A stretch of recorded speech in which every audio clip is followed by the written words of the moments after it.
Она пришла посмотреть, как ее собственный отель относится к обычным людям. Но никто не узнал стоящую перед ними генеральную директорку. Они издевались над ней, смеялись, снимали на камеру, как будто она была мусором. А через несколько минут они умоляли ее о прощении. Колокольчик, иногда мы смотрим свысока на тех, кто заслуживает наибольшего уважения. Красное сердце, если вы считаете, что доброта важнее статуса, поставьте лайк этому видео и подпишитесь. Переведено с помощью dplace.com, бесплатная версия. Над девушкой с фермы жестоко издевались, не догадываясь, что она — генеральный директор всей гостиничной сети.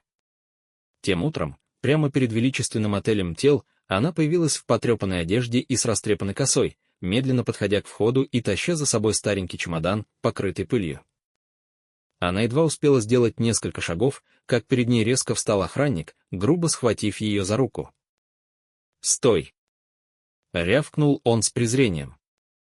«Думаешь, можешь войти сюда, пахнущая хлебом? Ты отпугиваешь клиентов, деревенщина». Девушка не произнесла ни слова, она лишь взглянула на него с болью и сдерживаемой яростью. В этот момент из дверей вышли двое управляющих отеля. Завидев происходящее, они разразились громким смехом. Она серьезно пыталась войти внутрь.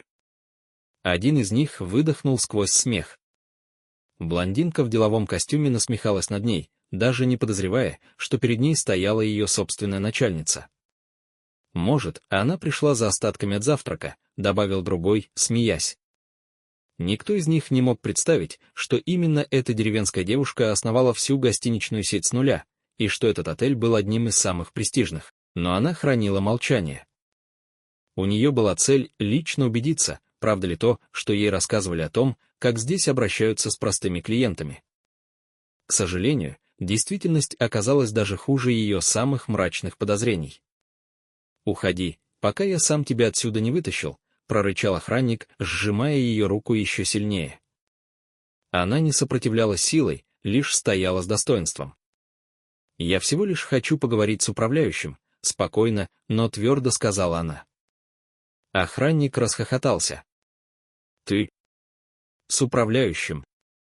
Запомни, управляющие не тратят время на тех, кто не может оплатить даже одну ночь». Каждое слово вонзалось в нее, как острое лезвие. Неподалеку стояла семья, наблюдавшая происходящее. Им стало неловко, и они поспешно ушли, не в силах больше видеть это. Но даже это не заставило остальных осознать, какой боль они причиняли. Блондинка, все еще смеясь, достала телефон. «Я сделаю фото и отправлю его в корпоративный чат, чтобы все знали, на что нужно обращать внимание». Другой мужчина подбодрил ее. «Пусть подойдет поближе, скажи ей, чтобы позировала, ей ведь, наверное, нравится быть в центре внимания». Девушка сжала кулаки от унижения, но не опустила взгляд. Внутри нее кипело возмущение. Всю жизнь она трудилась, чтобы построить нечто великое, и теперь видеть, как ее собственные сотрудники ведут себя так, вызывало в ней глубокую боль. Среди этого унизительного спектакля к ней подошел маленький мальчик с цветком в руке. «Девушка, с вами все хорошо?» — спросил он невинно. Она тепло ему улыбнулась, эта улыбка стала единственным светлым моментом посреди всей этой жестокости. Охранник, не стесняясь, грубо оттолкнул мальчика в сторону. «Отойди!» — крикнул он. Менеджеры рассмеялись еще громче, словно все происходящее было театром, поставленным для их удовольствия. «У тебя нет права так со мной обращаться», — произнесла женщина твердо. «Ты даже не знаешь, кто я», — охранник расхохотался грубым, хриплым смехом. «Я отлично знаю, кто ты. Точнее, кто ты не есть. Ты — никто». Грязная деревенщина, перепутавшая дверь. В этот момент блондинка подошла к нему и что-то прошептала на ухо. После этого все взгляды устремились на девушку с презрением, будто она была не человеком, а мусором. Но они не знали самого главного — этот мусор вот-вот перевернет их мир с ног на голову. Когда она попыталась вырваться, охранник выкрутил ей руку сильнее. «Я уже сказал тебе убираться. Не заставляй меня повторять». Пожилой мужчина, выходивший в этот момент из отеля, с возмущением наблюдал за происходящим. «Что здесь происходит?» — спросил он. «Ничего, сэр». Эта женщина пыталась пробраться внутрь, начал объяснять охранник. Но старик перебил его. «Я ее знаю», — прошептал он, подходя ближе. Охранник напрягся. «Знать ее. Эту девушку». Старик кивнул с полной серьезностью. И когда он собрался назвать ее настоящее имя, женщина посмотрела ему прямо в глаза и слегка покачала головой. Он все понял. Пока не время, ей нужно было увидеть, насколько далеко они готовы зайти. И все указывало на то, что останавливаться никто не собирался. Пока охранник снова схватил ее за руку, двое руководителей достали телефоны. Они начали снимать происходящее, чтобы потом поделиться этим видео как внутренней шуткой. Никто из них даже представить не мог, что уже через несколько часов именно эти кадры облетят весь мир, но не по тем причинам, на которые они рассчитывали. Охранник резко толкнул девушку, заставив ее отступить на несколько шагов к обочине, будто она была угрозой для репутации отеля. «Довольно», — закричал он с высокомерием. «Или уходишь по-хорошему, или я вызываю полицию. И поверь, с тобой они церемониться не будут». Руководительница продолжала снимать все происходящее, не скрывая своей насмешливой ухмылки. «Это просто золотой контент», — прошептала она коллеге рядом. «Представь лицо управляющего, когда он увидит весь этот цирк. Хотя, наверняка он нас поблагодарит за то, что мы поддерживаем чистоту у входа». Смех продолжался, жестокий, холодный, лишенный всякого сочувствия. А посреди этого кошмара женщина все еще стояла, израненная морально, но по-прежнему гордая и непоколебимая. «Вы заходите слишком далеко», — произнесла она спокойно, но твердо. Охранник фыркнул. «Правда? Что теперь? Позовешь своих коров, чтобы они меня забодали?» Руководительница снова захохотала и щелкнула пальцами. «Уведите ее с глаз долой в заднюю часть здания. Пусть заходит через служебный вход, если так рвется внутрь». Этот приказ стал последней каплей.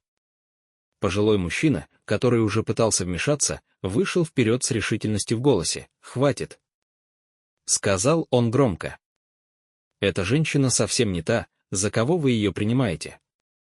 Но вновь она покачала головой, давая понять, пока еще не время. Охранник подчинился приказу. Он грубо схватил женщину за руку и потащил в сторону заднего входа. Их борьба привлекла внимание других сотрудников, которые наблюдали за всем происходящим из окон. Но никто не вмешался. Один из управляющих вышел вперед и крикнул: «Благодари, что мы не вызвали прессу, чтобы показать всем, как мы здесь обращаемся с нарушителями». Женщина споткнулась о край тротуара и рухнула на колени, а ее шляпа покатилась по земле. Несмотря на физическую боль, на ее лице не было страха, только странное спокойствие, наполненное решимостью. Она увидела достаточно. Как только охранник собрался снова ее толкнуть, перед отелем остановился черный внедорожник с тонированными стеклами.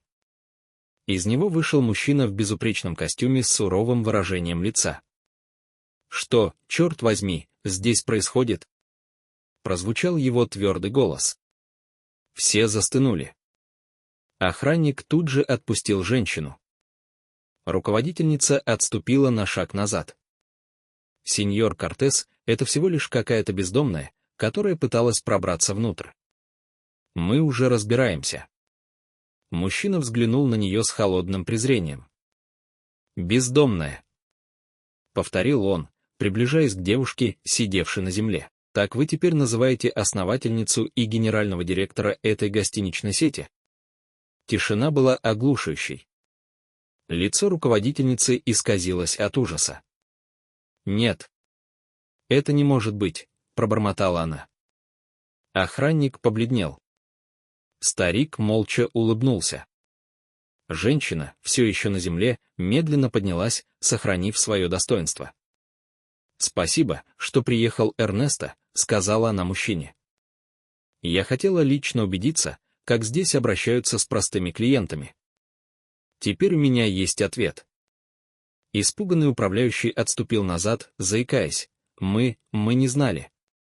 Она не выглядела как кто, как человек, заслуживающий уважения. Резко перебила его женщина. По такому принципу вы управляете моим отелем. Сотрудники начали один за другим выходить из здания, привлеченные шумом. Некоторые из них, узнав ее, опустили головы от стыда.